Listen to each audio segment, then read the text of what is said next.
La résidence des parents de Samir à Najran est vaste et surprenante. Jamais je n'avais pénétré dans un endroit aussi magnifique. Réparti sur 2 étages, l'espace est aéré et chaleureux. Malika, avec son dévouement, prend soin de chaque détail de la maison. Et sa joie était évidente lorsque Samir m'y a emmené. Voici la chambre principale, annonce-t-il en poussant les portes en bois massif. Du haut du balcon du 2e étage, je me penche pour admirer la cour ornée de mosaïques et d'une délicate fontaine au centre. La beauté de l'endroit est telle que je ne cesse d'être surpris. De solides colonnes s'élèvent, soutenant la structure qui semble défier les siècles, conservée avec soin. La balustrade du long balcon supérieur a un vernis frais qui s'harmonise avec le sable et le sol bleu. En entrant dans la pièce, je remarque le regard attentif de Malika sur moi, mais je ne m'attarde pas sur ce détail, capté par la majesté de la pièce principale. Spacieuse, lumineuse, avec un balcon qui s'ouvre sur la rue. À côté du lit, un cadre photo attire mon attention, et j'y vois un jeune couple avec un enfant en passage de 20 ans. Je reconnais immédiatement les parents de Samir, car ils lui ressemblent beaucoup, avec leur sourire maternel et leurs traits paternels. Malika, en me touchant l'épaule, détourne le regard de la photo et sourit, mais avec une pointe de tristesse. C'étaient des personnes de grande valeur, tout comme Samir, commente-t-elle. Je suis d'accord, toujours fasciné par l'image. Et toi, Maya, qu'en dis-tu ? dit-elle, tandis que je remets le cadre à sa place. Est-ce la chambre où vivait Samir ? Je lui demande, ignorant sa question précédente, et elle me lance un regard qui traduit une compréhension totale en secouant la tête par la négative. Après l'accident, il a déménagé dans le désert pour vivre avec son oncle et la maison a rapidement été mise en vente. Je la suis, mais je me perds à nouveau dans ses mots. Les palmiers se détachaient du paysage et de temps en temps le rire d'un enfant qui jouait me faisait sourire, contaminé par leur joie. Tu comprends ? J'ai vu la question se former sur les lèvres de Malika, mais je n'ai pas su quoi répondre. Elle était très observatrice et restait concentrée sur moi. On dirait que tu n'as pas fait attention. Je suis désolée, j'ai été distraite. Elle secoue la tête, incrédule. C'est pour cela ? Vous êtes dure d'oreille ? J'ai forcé un sourire, essayant de cacher ma gêne. Non, j'entends très bien. J'étais perdue dans mes pensées. Je réponds anxieusement et regarde autour de moi, réalisant que je n'ai aucune idée de l'endroit où Samir peut se trouver. Ne vous inquiétez pas, je garderai le secret, dit Malika avec un vrai sourire, sans insister sur la question et en s'efforçant de faire en sorte que je comprenne ses mots sans difficulté. Elle a compris sans que j'aie à le dire. Je savais que je devais en parler à Samir, mais la peur de sa réaction me tourmentait et tout commençait à ressembler à un problème de plus en plus grand. Alors que je savoure le chai dans le salon de la maison des parents de Samir, il entre dans la pièce, ce qui me fait me lever brusquement, pensant qu'il est peut-être temps de partir. Son visage, plein de mécontentement, me met immédiatement mal à l'aise. Je dois m'absenter 2 jours, peut-être reviendrai-je plus tôt. Ah, Tu resteras ici avec Malika. Y a-t-il quelque chose que vous devez récupérer dans la tente ? Il interrompt son discours par une toux étouffée. Oui, j'ai besoin de certaines choses. Il acquiesce, promettant que quelqu'un s'en occupera pour moi. Son regard s'attarde sur moi un instant avant que je ne me rasseye, sentant mes jambes flageoler. Jusqu'à mon retour, dit-il, me laissant dans le doute quant à la raison pour laquelle j'avais été informé de son voyage, puisqu'il n'avait même pas mentionné qu'il m'emmenait dans la maison où il est né. Je ne sais pas si je devrais me sentir soulagé d'avoir été informé, mais l'urgence de tomber enceinte le plus tôt possible pèse lourdement sur mon esprit. Un besoin qui nécessite une intimité, quelque chose que je n'étais pas sûr de pouvoir faire. La nuit est agitée chez les parents de Samir, et je me tourne et me retourne dans mon lit, incapable de trouver le sommeil. À l'aube, je me lève épuisé, comme si je ne m'étais pas reposé du tout, et je me dirige vers la cuisine pour aider à faire ce qui est nécessaire, ne connaissant pas encore la routine de Malika. Étonnamment, je découvre à quel point il est agréable d'être entouré d'autres personnes. Vivre dans le désert avait son charme, bien sûr, mais vivre avec la joie contagieuse des filles et des petits-enfants de Malika revigore mon esprit. L'après-midi, je m'assois sur le balcon de la chambre de Samir et je regarde passer la rue. Le marché, avec ses étals colorés et l'agitation des voitures, des animaux et des gens, est à portée de vue. Au moment où je décide de me retirer, je vois Khalid arriver à la maison. Il descend d'une imposante voiture noire et, en levant les yeux, il semble me trouver. Je recule un peu, le cœur battant d'appréhension, tandis qu'il me salue et me sourit. Tout au long de la journée, Malika m'a touché le bras à plusieurs reprises pour attirer mon attention. Une gentillesse que je n'ai pas perçue comme menaçante, peut-être en raison de la sécurité que sa présence féminine me procure. En revanche, la présence de Khalid, qui connaît mon secret, me donne un sentiment de nervosité, malgré sa discrétion sur ce qu'il sait. En descendant pour le dîner, j'hésite, me demandant si j'aurais dû aller à sa rencontre plus tôt, mais le sentiment d'être un étranger dans cette maison me paralyse. Malika, la matriarche, dirige la maison avec tant de bienséance qu'il semble que Samir n'ait pas voix au chapitre, même si elle préserve l'étage supérieur comme s'il pouvait revenir l'occuper à tout moment. Salam alaikum. Je l'ai salué lorsqu'il est entré dans la salle à manger, un espace confortable orné de meubles en bois et de coussins colorés, éclairé par un lustre si charmant qu'il m'a captivé la première fois que je l'ai vu. « Alaykoum al-salam », répond Khalid, qui se lève en signe de respect et attend que je m'installe, un geste qui adoucit l'atmosphère et me fait sentir, même si ce n'est que momentanément, que je fais partie de cette famille. Samir a voyagé et j'ai été surprise par son départ. Au cours d'une conversation, Khalid a mentionné qu'il devait revenir pour s'occuper des affaires en l'absence de Samir et m'a apporté, à la demande de Georgiana, un cadeau composé d'un luxueux kit de bain. Il a exprimé sa satisfaction d'être là et a mentionné à quel point il avait été bien reçu par Malika. En outre, il a parlé de ma sœur et de l'échange risqué concernant le mariage et la dette de mon père envers Samir, me mettant mal à l'aise en révélant des détails que j'aurais préféré garder privés. Je reconnais que vous le croyez, mais j'ai le sentiment que Samir était conscient de l'incapacité de son père à rembourser cette dette. Cependant, je me rends compte que la dette a été réglée et que votre père peut reposer en paix. Je crois qu'il se rend compte de ma confusion et qu'il me regarde avec étonnement. Pour l'amour d'Allah, personne ne t'a prévenu? Je secoue la tête, ne comprenant pas. Ton père a été tué. Je me lève rapidement et le cadeau m'échappe des mains, tombant sur le sol en mosaïque colorée, se brisant en morceaux de verre. Je ne m'en rends compte que lorsque je sens un des éclats me transpercer le pied, mais je suis tellement hébété que je n'arrive pas à comprendre. Qu'est-il arrivé à mon père? Il semble surpris par ma réaction. « Parle !» exigeai-je en réalisant à quel point je suis nerveuse. Mes yeux sont écarquillés. « Je suis désolé, Maya, je pensais que tu le savais déjà. » Je baisse les yeux, voyant le sang de la coupure tacher la mosaïque colorée de la pièce. « Je suis vraiment désolé. Assassiné?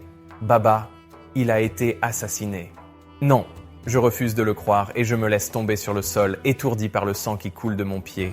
Khalid remarque la blessure et je le vois se diriger vers la porte, puis Malika reste là, nerveusement, pendant que quelqu'un enlève l'énorme morceau de verre qui s'est planté dans mon pied. Je ne sens rien, mais je me rends compte que Malika savait, qu'elle connaissait mon baba. C'était lui? Est-ce Samir? Avait-il pris le prétexte du voyage pour mettre sa menace à exécution? Je ne voulais pas le croire. Il avait dit qu'il avait effacé la dette, mais mon père le craignait tellement, il était tellement terrifié que j'ai commencé à envisager cette possibilité. Là, Maya, regarde-moi. Je vais appeler un médecin. La fille aînée de Malika appuie sur ma blessure tandis que j'étouffe mes larmes, le cœur brisé, en essayant d'organiser mes pensées. Mon père est mort. Raja a disparu de la carte et je suis à la dérivée sans contrôle. Mon père n'était peut-être pas parfait, mais c'était mon père et il s'est occupé de moi et de Raja et maintenant, Allah, je n'arrive pas à y croire. Je panique et je perds connaissance. Je dois voir mon père! Je crie à nouveau. La douleur et le poids de ne pas pouvoir poser mes pieds sur le sol mélangés à l'agonie des points de suture m'amènent à pleurer. C'est un mélange de douleur physique et de tourment émotionnel. Je ne me souvenais pas de ce que c'était que de perdre quelqu'un que j'aimais. J'étais encore une enfant quand ma mère est morte et je devais m'occuper de Raja. Je m'en veux. Je me dis que j'aurais dû faire plus, que j'aurais dû le supplier de rester, que j'aurais dû demander à Samir de lui pardonner. Au plus fort de mon exaltation et de mes larmes, il entre dans la pièce. La culpabilité est si visible sur son visage qu'elle semble être là, imprimée. Il se rend compte que je la vois en lui. « Laissez-nous !» il ordonne et je regarde Malika quitter la pièce, visiblement inquiète. « Je veux Voir mon père. Il ferme la porte et se tourne vers moi. J'ai apporté son corps. Je le regarde avec incrédulité, refusant de croire que mon père est mort. Qu'avez-vous fait? Que lui est-il arrivé? Ma voix s'élève dans un cri, ma gorge brûle. Je me lève, prête à l'affronter, à exiger la vérité, mais je tombe, incapable de tenir debout. Samir tente de me retenir, mais je l'assaille de coups faibles, pleurant, tremblant, hurlant, essayant de le repousser avec une rage désespérée. Il m'entoure étroitement de ses bras, m'empêchant de continuer, et tout ce que je peux faire, c'est pleurer jusqu'à ce que l'air me manque. « Le chez-moi! Je te déteste !»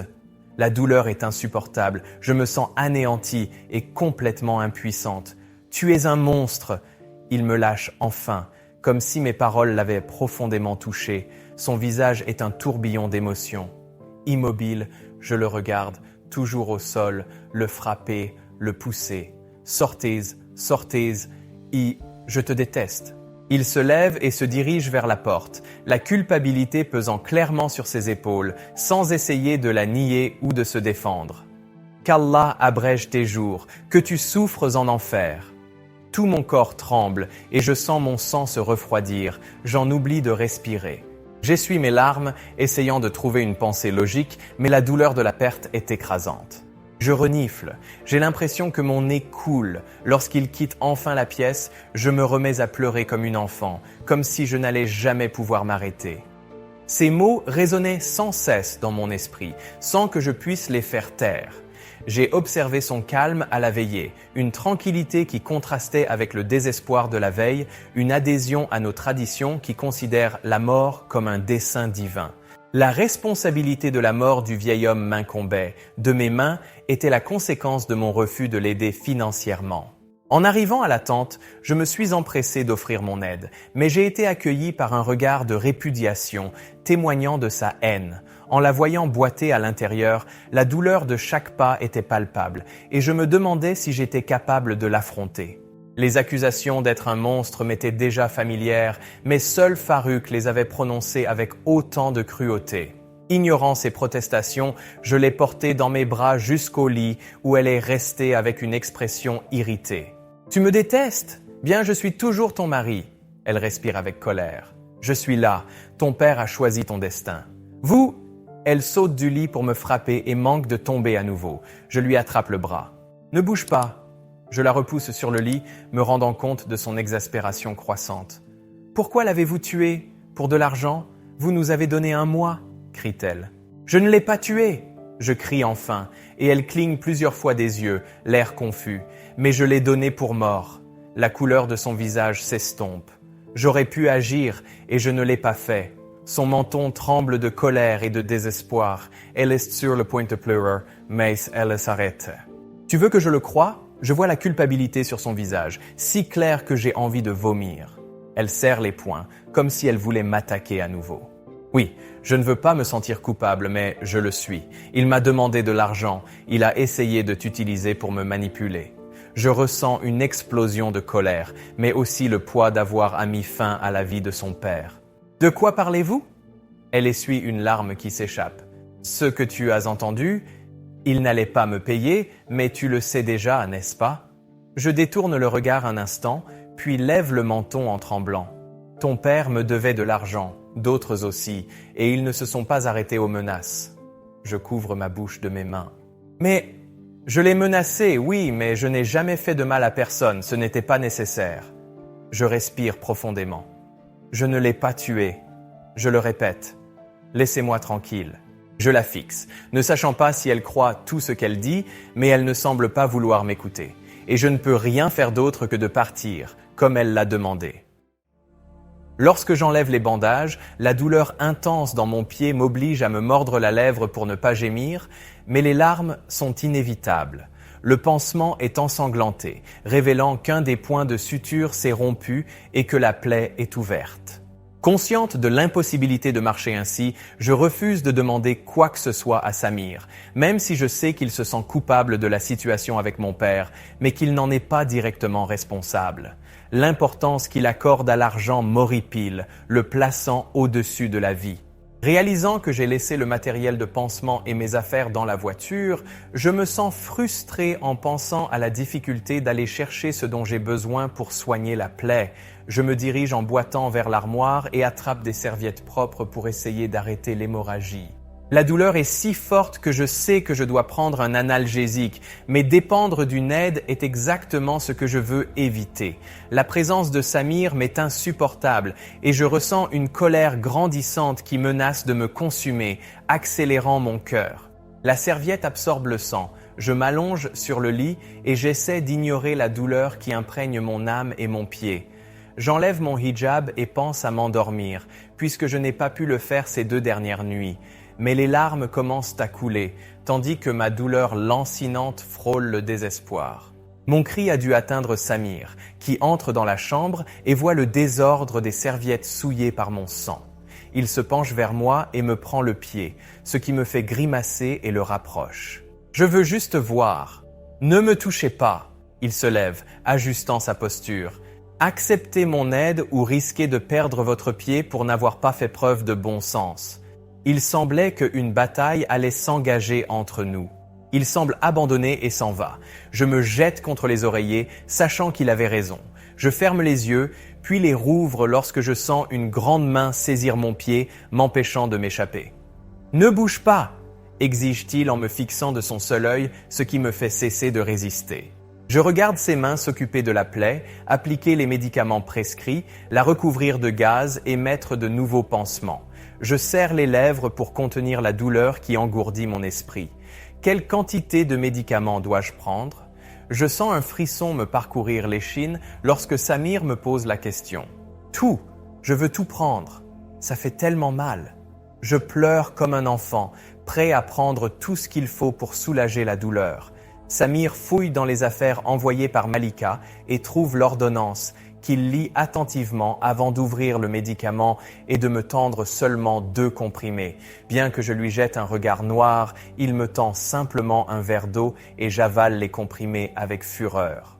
Les tentatives répétées pour sortir du lit me causent une douleur insupportable, d'autant plus que j'ai besoin d'aller aux toilettes de toute urgence et que l'idée d'avoir un accident est humiliante. L'analgésique a soulagé la douleur le matin, mais j'ai manqué l'heure du déjeuner. Il y a de la nourriture sur la table, mais le moindre mouvement pour l'atteindre est atroce à cause de la profonde coupure causée par un éclat de verre. J'ai toujours pris soin des autres à la maison, et maintenant je me sens impuissante et seule, une sensation nouvelle et douloureuse. Je retiens mes larmes, consciente que je ne dois pas troubler l'esprit de mon père. Malgré mes tentatives infructueuses pour me lever, la douleur et l'effort me font transpirer et voir des étoiles. Résigné, j'appelle Samir, espérant qu'il sera là pour m'aider à aller aux toilettes. Sa réponse tardive me désespère, mais il apparaît enfin et me demande si je ne peux pas y aller seul. À contre-cœur, j'admets que j'ai besoin de son aide et, avec un air de supériorité, il me soulève avec facilité, faisant preuve d'une force qui contraste avec ma vulnérabilité. La tente est équipée d'un WC turc, d'un plat au sol avec 2 repose-pieds, toujours gardés propres et organisés par mes soins. Les carreaux de la zone cimentée sont bleu clair. En arrivant, je me rends compte que je ne pourrai pas l'utiliser, car je dois me tenir debout et m'accroupir, ce qui serait impossible, surtout avec une coupure au pied droit qui a occupé une grande partie de la semelle. Je serre les lèvres et laisse enfin échapper un soupir de pure frustration. Je remarque que la mâchoire de Samir se crispe, alors je tourne mon visage vers lui. Il est si près de moi que je peux sentir l'odeur du savon aux fruits de la passion fabriqué par Malika qui émane de sa peau. Je pense que je peux attendre encore un peu, dis-je, et il fronce les sourcils. Cela ne me dérange pas. Je ressens l'envie de me servir à nouveau de mes poings, mais je m'en empêche. Le fait d'en arriver là a rendu mon besoin urgent, et l'idée de devoir le faire là me fait presque pleurer. Non! Je m'arrête, et mon menton tremble de honte et d'humiliation. Je ne vais pas y arriver. Il se contente de hocher la tête en signe de compréhension, entre dans la tente et me dépose. J'ai besoin d'un moment pour reprendre mon souffle, serrant de toutes mes forces les bras de Samir. Allah, je me sens extrêmement humilié à ce moment-là. Je ne vais pas y arriver. Je sanglote, car j'ai besoin de m'accroupir, mais je ne peux pas me lever sans aide. Alors je pleure et je m'éloigne de lui, anticipant l'embarras qui suivra. Je ne peux pas, seul, Son visage est trop proche, son œil brun avec des lignes claires dans l'iris, comme des rayures que je ne peux voir que parce que nous sommes si proches. C'est évident, il marmonne, mais je l'ignore, envahi par le désespoir. La douleur dans mon pied est si intense qu'elle se propage à ma tête et j'ai l'impression que je peux m'effondrer à tout moment. J'ai besoin que vous enleviez mes sous-vêtements. Ma voix est douloureuse. Samir a l'air choqué, comme s'il avait entendu un blasphème. S'il vous plaît, il cligne plusieurs fois des yeux, me prenant dans ses bras pour me soutenir. D'accord. Il accepte, mais hésite, regardant ailleurs que vers moi, ce qui me rend anxieuse et craintive. Je n'aurais jamais imaginé me retrouver dans une situation aussi vulnérable et j'ai du mal à accepter que ce soit avec lui, la seule personne que je voulais éviter à tout prix. Je vais bien, il répète, enfin. Il s'accroupit, glisse sa main sous ma jupe et je me raidis à la sensation de son contact chaud et rugueux. Avec précaution, il descend la lingerie le long de mes jambes. Je déglutis, sentant venir le vertige. « Tournez-vous, s'il vous plaît !» Je le lui demande. Il obéit à contre-cœur. J'attrape la jupe de ma robe et me penche en laissant échapper un gémissement, le trou dans le sol me semblant plus loin que jamais. Les jambes tremblantes, je parviens à me positionner et à me soulager. Les larmes encore contenues, je me relève et il m'aide à remettre ma lingerie. Le visage tendu, il me ramène dans la chambre, me dépose sur le lit avec un mélange d'urgence et de gêne avant de se précipiter à mon appel. La nourriture. Il s'arrête, dos à moi, fixant la table d'études, absorbé dans des pensées que je ne parviens pas à déchiffrer. Il s'approche avec le plateau, le dépose au pied du lit, loin de moi, et part en coup de vent. Je regarde le bandage, remarquant à nouveau la présence de sang, signe que mon rétablissement sera plus long que prévu. Je ne sais pas si je pourrais supporter une autre expérience aussi humiliante. Certainement pas. Mais j'ai l'impression d'être à la merci de la seule personne que je déteste maintenant profondément. Comme du riz, je réfléchis à mon dilemme. Je n'ai nulle part où aller. Rester ici est mon seul choix. Je n'arrive pas à trouver un emploi. Qui m'embaucherait ? Vivre seul dans la maison où j'ai grandi est un risque que je ne suis pas prête à prendre. Je me sens piégé, non plus par une mission de sauvetage, mais parce que c'est la seule maison qu'il me reste. La nourriture semble m'étouffer, elle descend brutalement dans ma gorge. Je le déteste et je suis condamné à vivre sous le même toit que lui. Il nie avoir tué mon père, mais la culpabilité se lit dans ses yeux, ce qu'il a lui-même avoué. Je ne lui pardonnerai jamais. Jamais. Réalisant que j'ai besoin de plus d'espace et d'air frais, je sors de la tente pour aller chercher de l'eau, soulageant ainsi la tension et le désir agité qui me consume. J'envisage de demander à Malika de m'aider, car une présence féminine pourrait être plus confortable pour elle. L'hostilité de Maya, qui me regarde toujours de haut, m'affecte plus que je ne veux l'admettre, même si je me suis longtemps convaincu du contraire.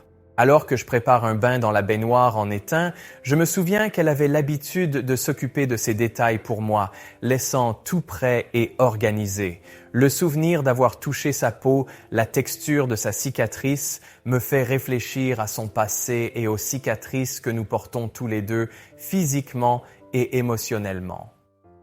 L'ironie de penser qu'elle est ma femme fait naître un sourire amer sur mes lèvres.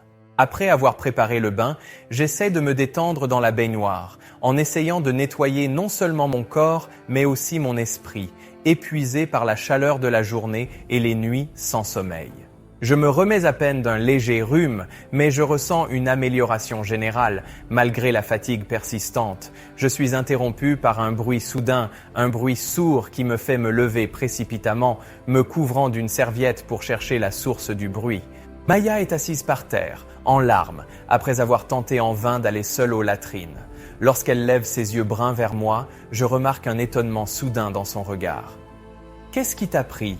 lui demandai-je en lui tendant la main pour l'aider à se relever. Mais elle refuse mon geste et s'éloigne rapidement. Je sens une vague d'émotion m'envahir, mais j'essaie de rester calme malgré son refus. Il est clair qu'après tout, elle me méprise. « Ouvrez-vous, s'il vous plaît !» dit-elle en essayant de garder une voix stable, malgré son visage baigné de larmes et ses yeux gonflés. Ne fais pas l'innocente. J'insiste et lui saisis à nouveau le bras, assez fermement pour l'empêcher de s'éloigner. Elle trébuche et finit par poser ses mains sur mon torse. Avec précaution, je la passe sur mon épaule, seul moyen de la porter sans faire tomber la serviette qui couvre à peine ma nudité. « Pose-moi par terre !» Elle proteste, me frappe légèrement dans le dos, mais l'effort est faible, comme si elle n'avait plus de force. Je la pose sur le lit et lui dis de ne pas bouger. J'ai besoin d'aller aux toilettes. Je réprime l'envie de proposer de le faire sur place, doutant de pouvoir affronter à nouveau cette situation. Aidez-moi à prendre un bain. Je peux me laver toute seule. J'accepte, réalisant enfin qu'elle veut aussi un moment d'intimité pour se rafraîchir. D'accord, mais habille-toi d'abord. Elle exige, rougissant de me voir torse nu pour la première fois. J'attrape rapidement des vêtements dans l'armoire et me dépêche de m'habiller, réalisant ma propre agitation physique, un rappel constant du désir qui grandit en moi depuis notre nuit de noces. Après avoir préparé le bain, j'essaie de calmer son trouble intérieur sans succès. En m'approchant, il est clair que Maya ne veut pas de ma présence, comme en témoignent la douleur et le dégoût dans ses yeux dus à la profonde coupure de son pied. Elle suggère qu'elle pourrait peut-être marcher avec un soutien, une idée que j'accepte sans vouloir la toucher, malgré mon anxiété grandissante. Sa tentative d'indépendance me fait presque rire, connaissant la gravité de sa blessure et ayant entendu ses gémissements. Alors qu'elle menace de ne pas l'aider si elle tombe, elle m'appelle d'une voix qui me fait frissonner, me suppliant de l'aider. La colère et le ressentiment qui se dégagent de son appel me donnent envie de m'enfuir, d'éviter le jugement dans son regard, le dégoût dans ses yeux noisettes. En m'approchant, je la vois tenter de s'éloigner de moi sur le matelas, la panique dans ses yeux me désignant comme une abomination. Cette image reflète ce que j'ai toujours craint, être perçu comme un monstre. Sachant que mon action d'échanger une dette contre une fiancée ne ferait que renforcer cette opinion. Je reconnais que je ne serai jamais accepté ou vu d'une autre manière, perpétuellement hanté par le dégoût et la peur dans les yeux des autres, un rappel douloureux de ma situation isolée. Partant abasourdi, je me sens déconnecté de moi-même, secoué par la colère provoquée par la clarté avec laquelle ses yeux m'ont jugé. La prise de conscience que ma femme me déteste est insupportable, une vérité qui me frappe profondément, me laissant incapable de faire face à cette réalité. Quelques heures plus tard, mon cœur battait encore la chamade et l'incertitude dominait mes sentiments. Le visage de Samir reflétait une bataille intérieure si profonde que j'ai craint pour ma sécurité, réalisant la colère qui émanait de lui. La nuit est tombée, apportant l'obscurité et la peur, exacerbée par ma solitude et le souvenir que, depuis la mort de ma mère, l'obscurité me terrifie. Prisonnière de ce dilemme, j'aspirais à la présence de Samir pour me libérer de ce tourment, malgré l'aversion qu'il m'inspirait. La douleur aiguë de mon pied était incessante, rendant chaque instant insupportable. Les ombres de la nuit et la douleur physique rivalisaient dans la torture, me poussant à appeler Samir en désespoir de cause, à la recherche d'un soulagement qui ne venait pas, me laissant me demander si son absence était due à la haine ou à l'abandon. La soif et l'effort pour crier exacerbent mon épuisement. Alors que j'essayais de bouger, la douleur s'est répandue dans tout mon corps et j'ai failli m'effondrer. Samir partit. Je me sentais complètement désolé, comme s'il m'avait dépouillé de tout ce qui m'appartenait. En arrivant à l'entrée de la tente, confronté à des vents violents et à la vue d'une ombre menaçante, la peur s'empara de moi, incapable de distinguer s'il s'agissait d'une réalité ou d'une illusion. Lorsque Samir est enfin apparu, le soulagement et le désespoir se sont mélangés. En m'accrochant à lui, j'ai compris que, malgré tout, il était mon seul point d'ancrage dans la tempête d'émotions et de circonstances qui m'entouraient, me laissant épuisée et totalement dépendante. Au réveil, la sécheresse de mes lèvres est le premier signe de l'inconfort qui persiste depuis la nuit précédente. Autour de moi, la table près du lit propose des médicaments, des fruits et de l'eau, un petit soulagement pour mon état de faiblesse. Après m'être hydraté et avoir pris mes médicaments, je suis surpris par l'entrée de Samir, dont l'attitude indifférente masque toute inquiétude ou gêne possible. Sa proposition de m'aider à me rendre dans la salle de bain pour prendre une douche révèle la gravité de mon état physique, tous les points de suture de mon pied étant rompus. L'adaptation au bain avec une chaise placée à ma disposition est une solution pratique, mais mon incapacité à accomplir les tâches les plus élémentaires sans aide accroît mon sentiment de vulnérabilité. L'intimité que Samir m'a laissée pour que je puisse m'occuper de mes besoins personnels s'avère être un nouveau rappel de ma dépendance, rendu plus aigu par la douleur et la difficulté à me rhabiller. L'aide qu'il m'apporte, bien que distante et impersonnelle, est nécessaire et contraste avec son attitude précédente, plus chaleureuse. La préparation du bain, suivie de ma lutte pour ne pas aggraver ma blessure au pied, est une nouvelle étape de ce processus difficile. L'accident avec la serviette et l'entrée soudaine de Samir me laissent encore plus exposé et mal à l'aise, renforçant la complexité de notre interaction, marquée par le besoin, le ressentiment et un isolement émotionnel croissant. « Je ne t'ai pas appelé! Comment osez-vous venir ici ?» Il affiche une expression féroce, presque bestiale, tandis que je me sens envahi par une colère et une honte intense. « Sortez d'ici !»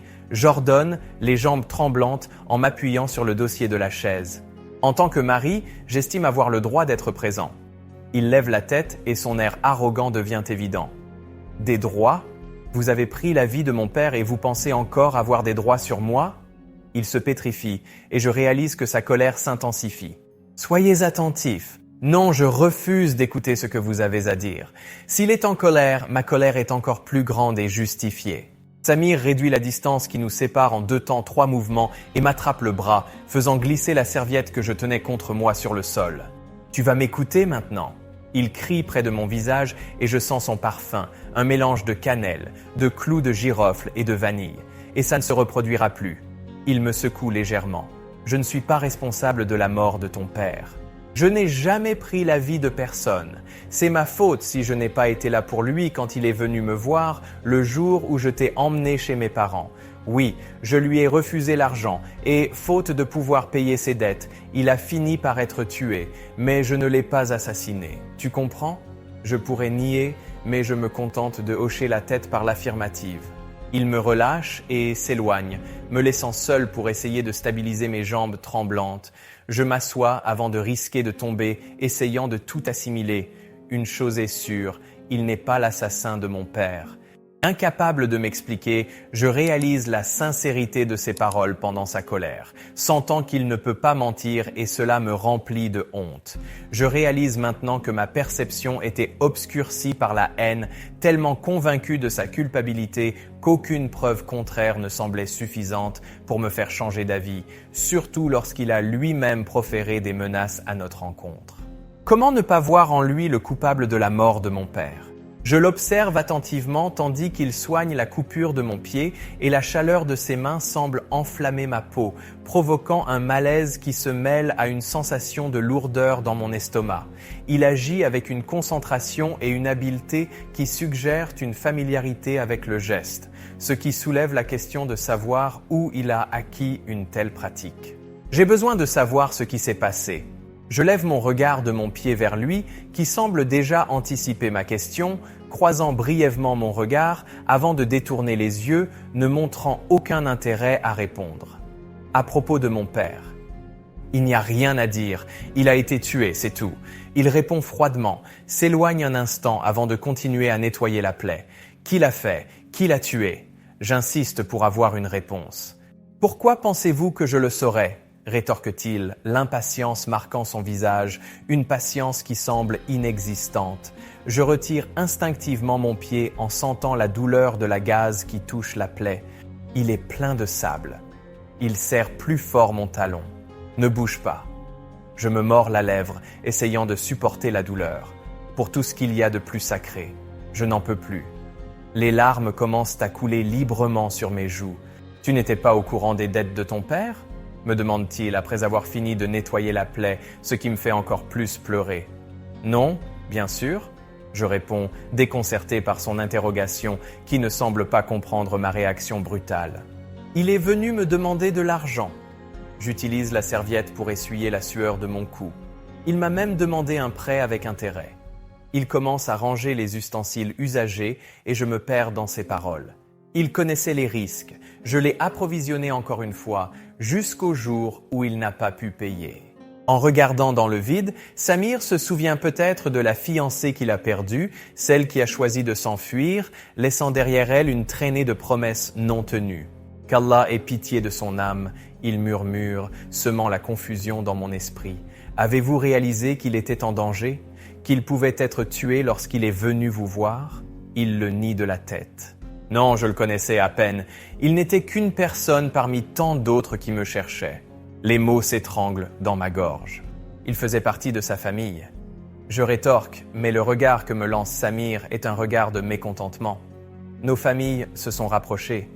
J'essaie d'arrondir les angles en m'essuyant les lèvres. Il ne représentait rien pour moi, il m'a trompé, il m'a fait passer pour une idiote aux yeux de tous les habitants de Najran.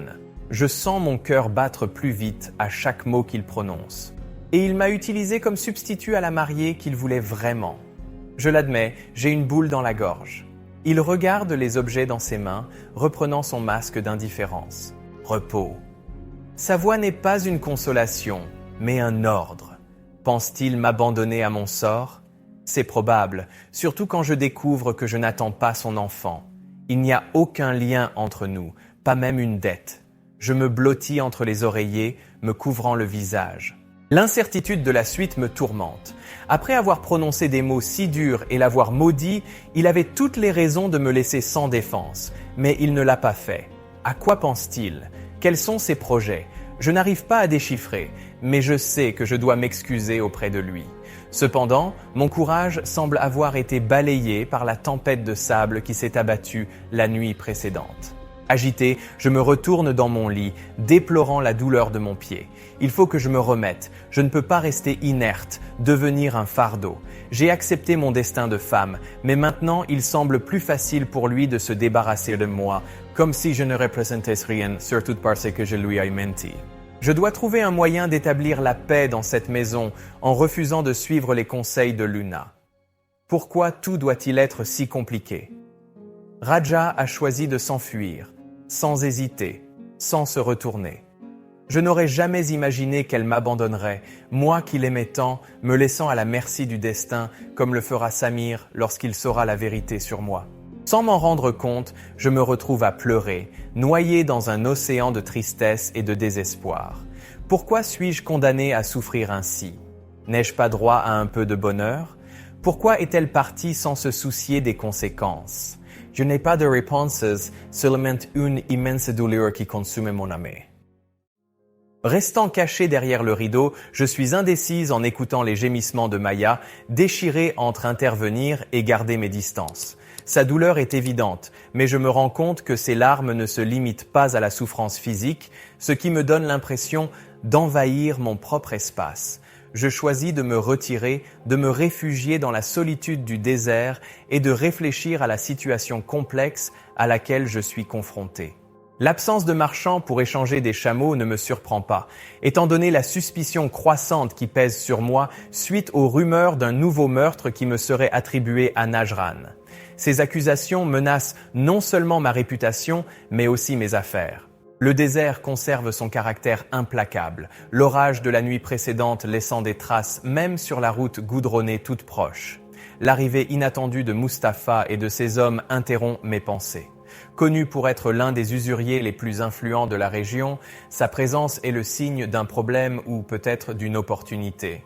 Vêtu ostensiblement d'une tunique blanche et d'ornements en or, Mustapha personnifie le pouvoir et l'influence, apportant avec lui l'incertitude de ce que sa visite pourrait signifier pour moi et pour l'équilibre délicat que j'essaie de maintenir au milieu des difficultés du désert et des tensions qui entourent mon existence. « Samir !» dit-il d'un ton jovial, en souriant et en montrant ses dents en or serties de diamants. Il me tient par les épaules et m'embrasse plusieurs fois sur la joue.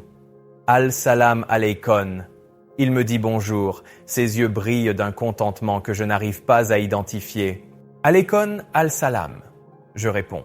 Et son expression se rétrécit un instant lorsqu'il entend ma réponse sans humour ni joie, puis s'ouvre complètement. « Mon garçon, comme tu as grandi » Il me tapote fermement la joue, comme il le faisait quand j'étais enfant. J'ai entendu dire que tu t'étais marié, c'est vrai? Ce n'est pas une question rhétorique, alors je n'y prête pas attention. Que veux-tu, Mustapha? Je hausse un sourcil, sans humour. Je ne connais pas son âge exact, mais je sais qu'il est vieux. Je pourrais dire que je lui dois la vie, mais je mentirais. Il a profité d'un jeune orphelin comme il l'entendait. Toujours aussi direct. Son turban le protège du soleil alors qu'il regarde fixement dans la tente, ce qui m'irrite. C'est bien, c'est bien. Il se frotte les mains, faisant teinter ses bracelets. Passons aux choses sérieuses. Je n'ai rien à faire avec vous. Je lui réponds en lui faisant lever les mains en signe de paix. Je pense que oui. Voyez-vous, le père de votre femme me devait une somme considérable, ainsi qu'à vous, et j'ai même accepté que sa fille fasse partie du paiement, mais les affaires sont les affaires. Je reste impassible, même à la mention de Maya, ou plutôt de sa sœur. Je pense que oui. Voyez-vous, le père de votre femme me devait une somme considérable, ainsi qu'à vous, et j'ai même accepté que sa fille fasse partie du paiement, mais les affaires sont les affaires. Je reste impassible, même à la mention de Maya, ou plutôt de sa sœur. Puisque je n'ai reçu ni l'une ni l'autre, et qu'il semble que ce ne soit pas le cas, je suis venu vous parler après tout, c'était votre beau-père. Il hausse les épaules de façon théâtrale et regarde autour de lui. J'exige le paiement de la dette. Son visage prend une expression sérieuse. Loin de menacer qui que ce soit, tu m'as donné la meilleure réputation possible et regarde où nous en sommes. Je retire ta main de mon épaule. Tu as 1 semaine. Il me désigne de l'index, sourit et s'en va comme un roi vers son véhicule. J'allais oublier. Il se retourne. Je peux avoir sa fille, tu peux me la trouver, n'est-ce pas? Mon poing se serre et il sourit. C'est un échange équitable, votre belle-sœur ou mon argent, c'est vous qui décidez. Il appelle ses hommes d'un geste de la main et soulève la poussière. C'est tout ce dont j'avais besoin. Samir! Ai-je crié, paniqué, en me réveillant dans le noir, tremblante et en pleurs. J'ai cherché sur la table la lampe qui s'y trouve habituellement, mais je me suis rendu compte que je la sortais lorsque le soleil se couchait. J'ai renversé la vaisselle et une tasse en essayant de m'habituer à l'obscurité. Un frisson m'a parcouru la nuque lorsque je me suis souvenu de l'ombre dans le salon, craignant qu'elle n'y réapparaisse aussi. Même si je savais que ce n'était que mon esprit, la peur me submergeait, rendant l'expérience terriblement réelle. J'ai poussé un soupir de soulagement lorsque j'ai vu les flammes de la lampe. Pour l'amour d'Allah, ne me laissez pas dans le noir. Il m'a regardé comme si j'avais dit quelque chose d'absurde. Tu dormais. J'ai essayé de calmer mon cœur et de respirer normalement. S'il te plaît, c'est juste que j'ai peur. J'essuie mes larmes et respire profondément, voyant Samir surpris par ma confession.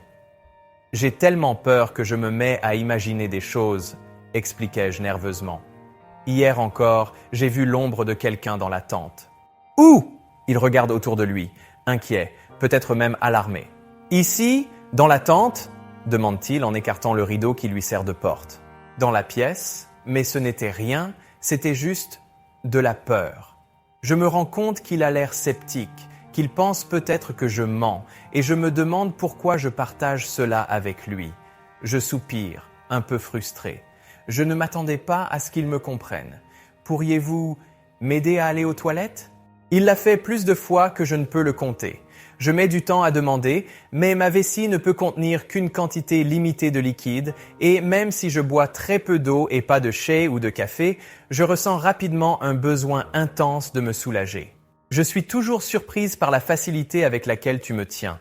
Je peux sentir l'odeur du savon sur ta peau et, étant si proche et si chaude, je me rends compte que je perds le rythme de mon cœur. Je sens la tension dans ton corps. Cela me rend nerveuse. C'est la même sensation que j'ai eue lorsque je me suis touché, tellement surréaliste que c'est probablement dans ma tête. Il me fait asseoir sur la chaise et me laisse seul. Je frissonne, non pas de froid ou de peur constante, mais de l'inconfort de me sentir ainsi, d'avoir envie de le toucher. Au milieu de l'anxiété et de l'inconfort causés par des émotions contradictoires, l'attente de l'apparition de Samir devient le point central de chaque journée. La routine qui s'est installée entre nous, malgré les circonstances difficiles, a créé une forme étrange de dépendance émotionnelle où sa présence ou son absence affecte profondément mon humeur. Lorsque je le vois, son état hagard et les signes d'un rhume aggravant éveillent en moi une inquiétude qui transcende les barrières du ressentiment antérieur. La simple proposition d'un petit déjeuner et l'interaction qui s'ensuit, marquée par l'attention et de brefs contacts physiques, révèlent une complexité croissante dans notre relation. Le besoin de se rapprocher, même au milieu de la peur et de l'incertitude, suggère un changement interne, un désir de se reconnecter et d'offrir un soutien. La solitude que je ressens, aggravée par le manque de compagnie et de conversation, contraste fortement avec ma vie antérieure, pleine de responsabilités et d'interactions constantes. La présence de Samir, même si elle est intermittente et marquée par le silence, est devenue un étrange réconfort au milieu de l'isolement. Le fait de reconnaître la détérioration de son état de santé et d'hésiter à lui offrir de l'aide reflète l'équilibre délicat entre le pouvoir et la vulnérabilité entre nous. Le besoin de s'excuser et la volonté de prendre soin de lui, malgré les tensions passées, s'indiquent une maturation dans la manière dont je perçois notre situation commune. La nourriture, bien que simple, et la capacité de Samir à rester indépendant même lorsqu'il est malade, mettent en évidence sa force et son autosuffisance, des qualités qui me font réfléchir à la dynamique de notre coexistence forcée, marquée par des moments d'attention mutuelle et de détachement émotionnel. Impliqué dans la tâche de coudre la soie que m'a donnée Khalid, le passage du temps semble décalé, marqué par le regard constant sur l'horloge et la tentative de préserver la routine de Samir. L'attente devient de plus en plus pénible à mesure que le déjeuner est oublié, la faim se manifestant par le bruit de mon estomac. La tentative de me lever et d'affronter la douleur reflète ma tolérance limitée à la souffrance, aggravée par le souvenir d'un passé marqué par un accident grave et une guérison floue, où la douleur était un visiteur absent, mais dont la marque est restée gravée sur mon corps. La comparaison entre la douleur passée et la douleur présente met en parallèle la résistance et la vulnérabilité. Le besoin élémentaire de nourriture et d'hygiène devient un défi face à l'incapacité physique, soulignant la dépendance de Samir à l'égard de tâches auparavant triviales. Cette situation souligne non seulement sa fragilité momentanée, mais aussi son adaptation forcée à une nouvelle réalité où chaque geste est calculé et chaque choix limité par la douleur et la nécessité. Samir ? Je me répète, essayant de contenir la douleur en m'ajustant mieux entre les coussins. Après plusieurs tentatives sans réponse, je commence à m'inquiéter, jusqu'à ce que Samir apparaisse, visiblement usé et couvert de poussière, l'expression pleine d'irritation. Par Allah, je t'ai appelé tant de fois. Je suis désolé, malgré la peur que sa posture impose. Malika n'a pas pu venir. Sa belle-fille a donné naissance à son premier enfant. Il ne me laisse même pas le temps de répondre. Il me soulève simplement dans ses bras, ce qui me fait involontairement soupirer. La chaleur de son corps contre le mien fait instantanément monter ma température, réveillant des sensations qui m'obligent à me mordre la lèvre pour éviter toute gêne. Je vais préparer quelque chose à manger. Je m'aperçois qu'il parle encore, mais je me perds dans ses gestes. J'ai très faim. Il me regarde d'un air confus, avant de comprendre que j'ai besoin d'être seul. Malgré les difficultés, je préfère l'indépendance de la salle de bain à la présence de Samir. Je ne supporte plus d'être confiné dans cette pièce. Laissez-moi aller dans le salon un moment. Je vais bien. Il me porte hors du fauteuil et j'en profite pour l'observer discrètement, remarquant la fermeté de ses lèvres et le soin qu'il apporte à sa barbe. Bien qu'il ne montre que rarement sa cicatrice, je la trouve curieusement attirante, même si je détourne le regard pour ne pas avoir l'air de m'y intéresser. Je veux aider à la cuisine. Il hésite, mais je m'accroche fermement à son cou, sa tension augmentant avec la proximité. S'il te plaît, je veux contribuer. Finalement, il accepte et me conduit dans la cuisine. Je vais chercher de l'eau. Dès qu'il est parti, je me dirige en boitant vers le frigo, constatant qu'il est plein, mais que rien n'a été préparé. Peut-être que Samir n'a pas eu le temps ou qu'il ne sait pas cuisiner. Je ressens un frisson en attrapant les ingrédients pour faire une soupe harira, mais je me dépêche de m'asseoir avant qu'il ne revienne et ne me voie agir hors de mon personnage. Je respire profondément et commence à couper la viande. Lorsque Samir revient avec l'eau et me voit, son regard se pose sur moi.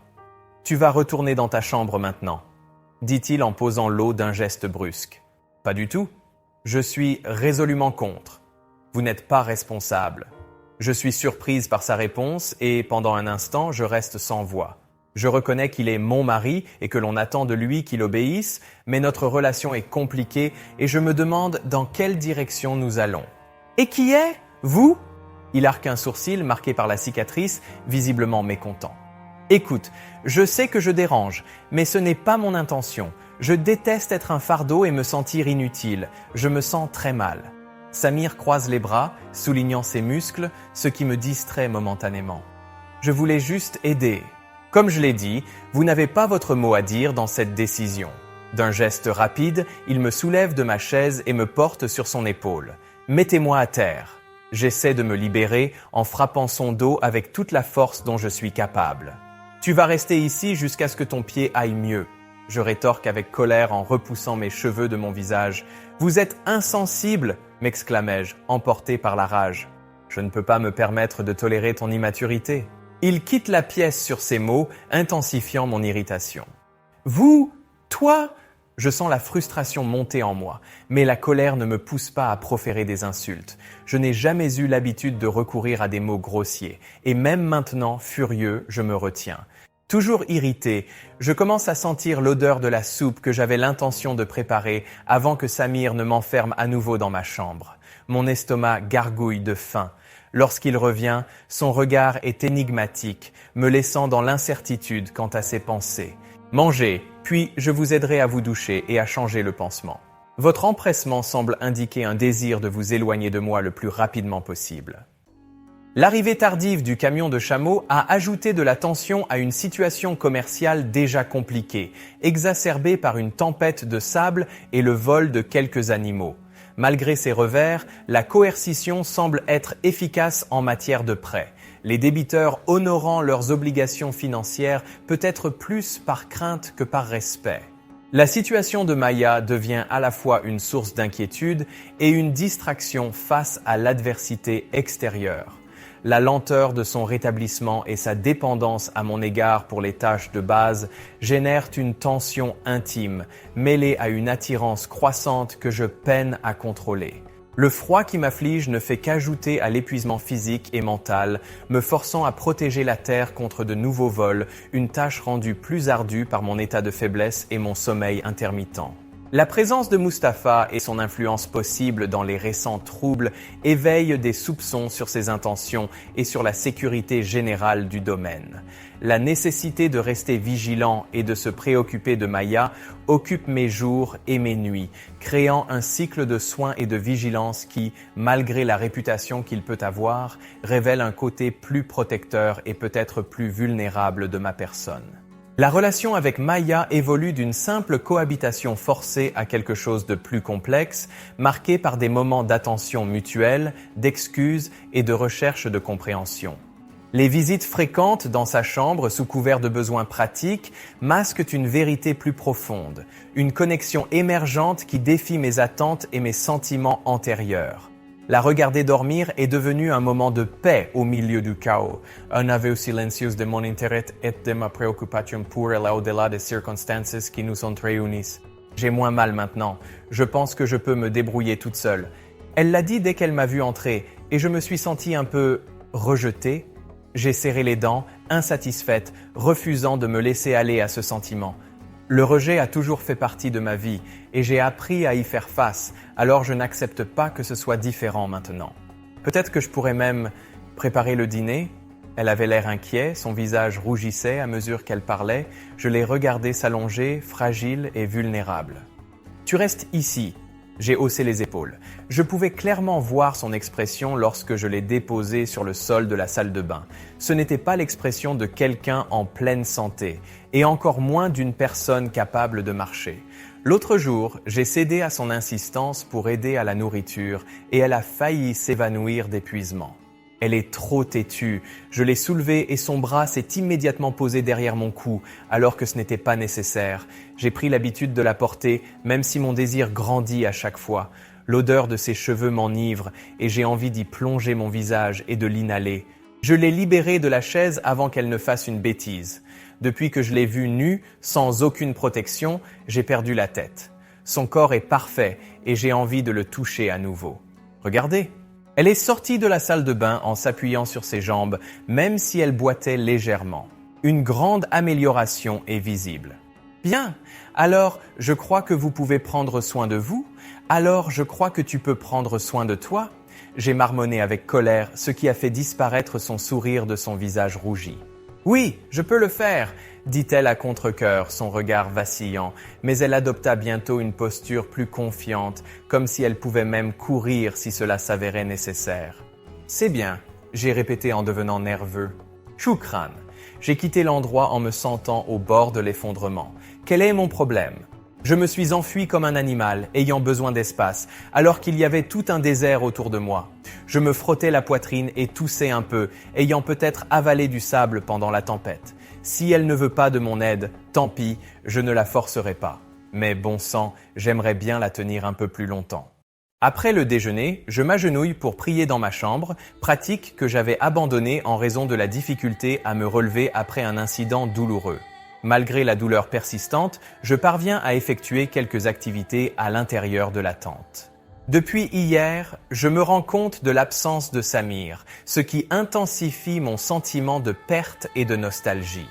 Luttant contre des pensées impies à son sujet, j'essaie de prier, mais je suis accaparé par des souvenirs et des sensations qui me distraient. Cherchant à me soulager, j'essaye de me rafraîchir avec de l'eau, mais la sensation de désir ne fait que s'intensifier, alimentée par les paroles de Luna, que je considère maintenant comme la source de mon agitation. Je résiste à la tentation, lui reprochant de susciter de tels sentiments en moi. La solitude et le sentiment de rejet sont exacerbés lorsque je réalise que Samir m'évite, ne participe pas au repas et garde ses distances. Dans la tente, je ressens le poids de l'abandon et je me demande si la situation serait différente si j'étais avec ma sœur Raja, que Samir a toujours préférée. Je pense à ce qu'aurait été ma vie s'il s'était marié face à la solitude et à l'incertitude de l'avenir, surtout en raison de l'absence de mon père. À la tombée de la nuit, j'allume les lampes de la tente, je prends un petit repas et j'essaie de me blottir contre le froid persistant de ces 3 derniers jours. L'agitation m'empêchant de dormir, je m'enveloppe dans une couverture et m'installe sur une chaise, me remémorant les moments passés avec Luna et ses paroles insolites. Malgré les suggestions de changement, je me sens profondément attaché à mes valeurs traditionnelles et à mes devoirs en matière de mariage et de famille. Au milieu des réflexions et des larmes, je regarde le ciel étoilé à la recherche d'une direction. Le froid s'intensifie, me forçant à retourner à l'intérieur de la tente où ma curiosité sur les allées et venues de Samir grandit, compte tenu de la distance qui nous sépare et qui rappelle nos premiers jours ensemble. En repartant, je remarque les chameaux sans surveillance, signe de négligence dans les tâches quotidiennes. Je reviens, hésitant à violer l'intimité de Samir, mais l'inquiétude me pousse à envisager d'intervenir. « Samir ?» J'appelle, hésitante, consciente que s'il dormait, je n'aurais aucun moyen de le savoir, et que s'il m'ordonnait de partir, je n'écouterais pas. J'entre. J'annonce, poussé par un mélange de peur et de détermination, que j'écarte le rideau pour voir Samir allongé sur un lit trop étroit pour sa taille, sa forme n'étant qu'une ombre dans la faible lumière. Rapidement, j'attrape une lampe et l'appelle depuis la porte. « Samir ?» Il remue, mais ne se réveille pas, se retournant dans le lit étroit. En m'approchant, je remarque son front et ses cheveux trempés de sueur. J'hésite à le toucher, mais quand je le fais, je sens sa peau chaude. « Pour le prophète ?» m'exclamai-je, réalisant que la fièvre est en train de le consumer, son corps brûlant au toucher. Les draps qui servaient à le protéger du froid sont jetés par terre et ses vêtements sont imprégnés de sueur. Je répète son nom, essayant de le réveiller. Parfois, il ouvre les yeux, mais il est si faible qu'il reconnaît à peine ce qui l'entoure. Je pose la lampe sur une table voisine et cherche des serviettes, angoissé par sa forte fièvre et regrettant de ne pas être venu plus tôt. « Tu as besoin d'un bain froid ?» dis-je en remarquant que ses lèvres bougent sans former de mots cohérents. « Je t'en prie, je vais t'aider. » Je le secoue légèrement et il me regarde confusément, le regard trouble. Avec un effort, je le fais s'asseoir, même si son corps semble s'évanouir, consciente que s'il tombe, il pourrait me coincer sous son poids.